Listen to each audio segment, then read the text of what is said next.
নমস্কার, আমি শুভাশিস। আজকের গল্প অনধিকার প্রবেশ। কাহিনী রবীন্দ্রনাথ ঠাকুর। গল্প পাঠে এবং সমগ্র পরিচালনায় আমি শুভাশিস। গল্প অনধিকার প্রবেশ। একদা প্রাতঃকালে পথের ধারে দাঁড়াইয়া এক বালক আর এক বালকের সহিত একটি অসম সাহসিক অনুষ্ঠান সম্বন্ধে বাজি রাখিয়াছিল। ঠাকুরবাড়ির মাধবী বিতান হইতে ফুল তুলিয়া আনিতে পারিবেই না, পারিবে কিনা ইহাই লইয়া তর্ক। একটি বালক বলিল পারিব, আর একটি বালক বলিল কখনোই পারিবে না। কাজটি শুনিতে সহজ, অথচ করিতে কেন সহজ নহে তাহার বৃত্তান্ত আর একটু বিস্তারিত করিয়া বলা আবশ্যক। পরলোকগত মাধবচন্দ্র তর্ক বাচস্পতির বিধবা স্ত্রী জয়কালী দেবী এই রাধানাথ জীবের মন্দিরের অধিকারিণী। অধ্যাপক মহাশয়ের তুলে যে তর্ক বাচস্পতি উপাধিপ্রাপ্ত হইয়াছিলেন, পত্নীর নিকটে একদিনের জন্য সে উপাধি সব প্রমাণ করিতে পারেন নাই। কোনো কোনো পণ্ডিতের মতে উপাধির সার্থকতা ঘটিয়াছিল, কারণ তর্ক এবং বাক্য সমস্তই তাহার পত্নীর অংশে পড়িয়াছিল। তিনি পতিরূপে তাহার সম্পূর্ণ ফলভোগ করিয়াছিলেন। সত্যের অনুরোধে বলিতে হইবে, জয়কালী অধিক কথা বলিতেন না, কিন্তু অনেক সময় দুটি কথায়, এমনকি নীরবে অতি বড় প্রবল মুখবেগ বন্ধ করিয়া দিতে পারিতেন। জয়কালী দীর্ঘাকার, দৃঢ় শরীর, তীক্ষ্ণ নাসা, প্রখর বুদ্ধি স্ত্রীলোক। তাহার স্বামী বর্তমানে তাহাদের দেবোত্তর সম্পত্তি নষ্ট হইবার জো হইয়াছিল। বিধবা তাহার সমস্ত বাকি বকেয়া আদায়, সীমা সরহদ্দ স্থির এবং বহুকালের বেদখল উদ্ধার করিয়া সমস্ত পরিষ্কার করিয়াছিলেন। তাহার প্রাপ্য হইতে কেহ তাহাকে এক কড়ি বঞ্চিত করিতে পারিত না। এই স্ত্রীলোকটির প্রকৃতির মধ্যে বহুল পরিমাণে পৌরুষের অংশ থাকাতে তাহার যথার্থ সঙ্গী কেহ ছিল না। স্ত্রীলোকেরা তাহাকে ভয় করিত। পরনিন্দা, ছোট কথা বা নাকি কান্না তাহার অসহ্য ছিল। পুরুষেরাও তাহাকে ভয় করিত, কারণ পল্লীবাসী ভদ্র পুরুষদের চণ্ডী মণ্ডপগত অগাধ আলস্যকে তিনি এক প্রকার নীরব ঘৃণাপূর্ণ তীক্ষ্ণ কটাক্ষের দ্বারা ধিক্কার করিয়া যাইতে পারিতেন, যাহা তাহাদের স্থূল জড়ত্ব ভেদ করিয়াও অন্তরে প্রবেশ করিত। প্রবল রূপে ঘৃণা করিবার এবং সেই ঘৃণা প্রবল রূপে প্রকাশ করিবার অসাধারণ ক্ষমতা এই প্রৌঢ়া বিধবাটির ছিল। বিচারে যাহাকে অপরাধী করিতেন, তাহাকে তিনি কথা এবং বিনা কথায়, ভাবে এবং ভঙ্গিতে একেবারে দগ্ধ করিয়া যাইতে পারিতেন। পল্লীর সমস্ত ক্রিয়াকর্মে বিপদে সম্পদে তাহার নিরলস হস্ত ছিল। সর্বত্রই তিনি নিজের একটি গৌরবের স্থান বিনা চেষ্টায় অতি সহজে অধিকার করিয়া লইতেন। যেখানে তিনি উপস্থিত থাকিতেন, সেখানে তিনি সে সকলের প্রধান পদে। সে সম্বন্ধে তাহার নিজের অথবা উপস্থিত কোনো ব্যক্তির মনে কিছুমাত্র সন্দেহ থাকিত না। রোগীর সেবায় তিনি সিদ্ধহস্ত ছিলেন, কিন্তু রোগী তাহাকে যমের মতো ভয় করিত। পথ্য বা নিয়মের লেশমাত্র লঙ্ঘন হইলে তাহার ক্রোধানল রোগের তাপ অপেক্ষা রোগীকে অধিক উত্তপ্ত করিয়া তুলিত। এই দীর্ঘাকার কঠিন বিধবাটি বিধাতার কঠোর নিয়মদণ্ডের ন্যায় পল্লীর মস্তকের ওপর উদ্যত ছিলেন। কেহ তাহাকে ভালোবাসিতে অথবা অবহেলা করিতে সাহস করিত না। পল্লীর সকলের সঙ্গে তাহার যোগ ছিল, অথচ তাহার মতো অত্যন্ত একাকিনী কেহ ছিল না। বিধবা নিঃসন্তান ছিলেন। পিতৃমাতৃহীন দুইটি ভ্রাতুষ্পুত্র তাহার গৃহে মানুষ হইত। পুরুষ অভিভাবকের অভাবে তাহাদের যে কোনো প্রকার শাসন ছিল না, এবং স্নেহান্ধ পিসিমার আদরে তাহারা যে নষ্ট হইয়া যাইতেছিল এমন কথাও বলিতে পারিত না। তাহাদের মধ্যে বড়টির বয়স 18 হইয়াছিল। মাঝে মাঝে তাহার বিবাহের প্রস্তাবও আসিত, এবং পরিণয় বন্ধন সম্বন্ধে বালকটির চিত্ত উদাসীন ছিল না। কিন্তু পিসিমা তাহার সেই সুখ বাসনায় একদিনের জন্য প্রশ্রয় দেন নাই। অন্য স্ত্রীলোকের ন্যায় কিশোর নবদম্পতির প্রেমোদ্গম দৃশ্য তাহার কল্পনার অত্যন্ত উপভোগ্য মনোরম বলিয়া প্রতীত হইত না, বরং তাহার ভ্রাতুষ্পুত্র বিবাহ করিয়া অন্য ভদ্র গৃহস্থের ন্যায় আলস্য ভরে ঘরে বসিয়া পত্নীর আদরে প্রতিদিন স্ফীত হইতে থাকিবে, এই সম্ভাবনা তাহার নিকট নিরতিশয় হেয় বলিয়া প্রতীত হইত। তিনি কঠিনভাবে বলিতেন, পুলি নাগে উপার্জন করিতে আরম্ভ করুক, তারপরে বধূ ঘরে আসিবে। পিসিমার মুখের সেই কঠোর বাক্য প্রতিবেশিনীদের হৃদয় বিদীর্ণ হইয়া যাইত। ঠাকুর বাড়িটি জয়কালীর সর্বাপেক্ষা যত্নের ধন ছিল। ঠাকুরের শয়ন বসন স্নানাহারের তিলমাত্র ত্রুটি হইতে পারিত না। পূজক ব্রাহ্মণ দুটি দেবতার অপেক্ষা এই একটি মানবীকে অনেক বেশি ভয় করিত। পূর্বে এক সময় ছিল যখন দেবতার বরাদ্দ দেবতা পুরা পাইতেন না, কারণ পূজক ঠাকুরের আরেকটি পূজার প্রতিমা গোপন মন্দিরে ছিল। তার নাম ছিল নিস্তারিণী। গোপনে ঘৃত দুগ্ধ ছানা ময়দার নৈবেদ্যে স্বর্গ নরকে ভাগাভাগি হইয়া যাইত। কিন্তু আজকাল জয়কালীর শাসনে পূজার 16 আনায় অংশই ঠাকুরের ভোগে আসিতেছে। উপদেবতাগণকে অন্যত্র জীবিকার অন্য উপায় অন্বেষণ করিতে হইয়াছে।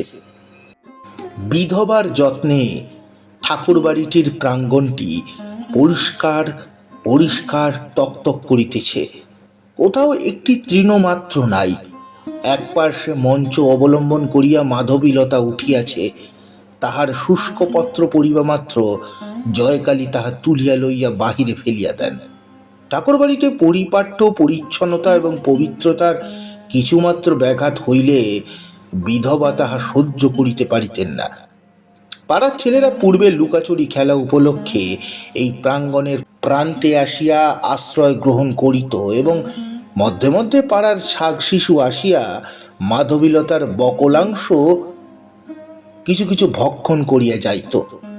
এখন আর সে সুযোগ নাই।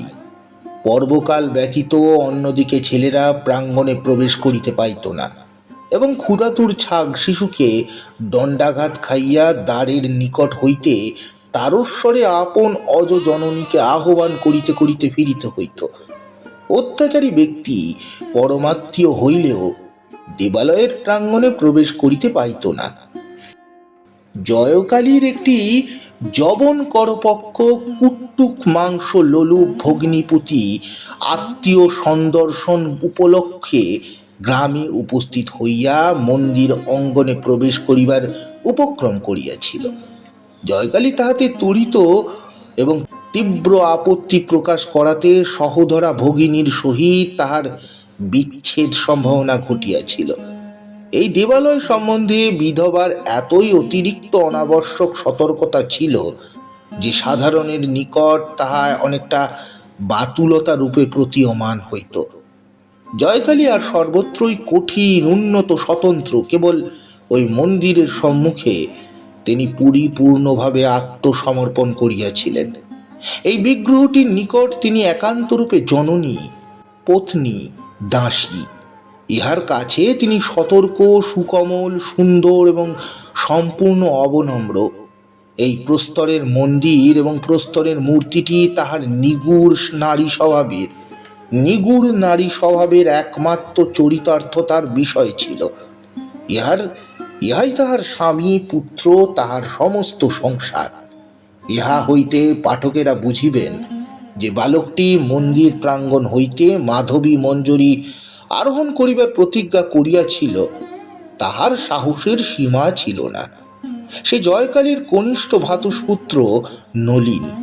সে তাহার পিসিমাকে ভালো করিয়াই জানিত, তথাপি তাহার দুর্দান্ত প্রকৃতির শাসনের বশ হয় নাই। যেখানে বিপদ সেখানেই তাহার একটি আকর্ষণ ছিল এবং যেখানে শাসন সেখানেই লঙ্ঘন করিবার জন্য তাহার চিত্ত চঞ্চল হইয়া থাকিত। জনশ্রুতি আছে, বাল্যকালে তাহার পিসিমার স্বভাবটিও এইরূপই ছিল। জয়কালী তখন মাতৃস্নেহ মিশ্রিত ভক্তির সহিত ঠাকুরের দিকে দৃষ্টি নিবদ্ধ করিয়া দালানে বসিয়া এক মনে মালা জপিতেছিলেন। বালকটি নিঃশব্দ পদে পশ্চাৎ হইতে আসিয়া মাধবী তলায় দাঁড়াইল।